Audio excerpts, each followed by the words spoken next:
এই পৃথিবীতে যতদিন থাকবেন যতজনের উপকার করবেন, উপকার করার আগে মনে মনে চিন্তা করবেন সে আমাকে একদিন লাথি মারবে এই সুযোগ পেলে।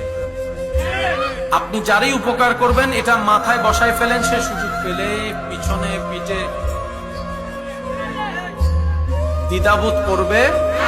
যাকে আপনি গর্ত থেকে টেনে তুলবেন হাত দিয়ে, সে একদিন আপনাকে ল্যাং মেরে গর্তে ফেলার চেষ্টা করবেই করবে। কারণ এটা পৃথিবী, এটা দুনিয়া, এটা জান্নাত নয়।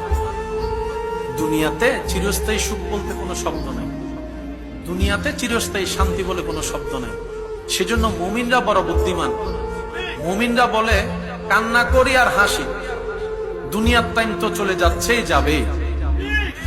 আমি দৌড়াই আর এক জায়গায় বসে থাকি, সকাল তো রাত হবে, এটার তো শেষ আছে, ওটার তো শেষ নাই।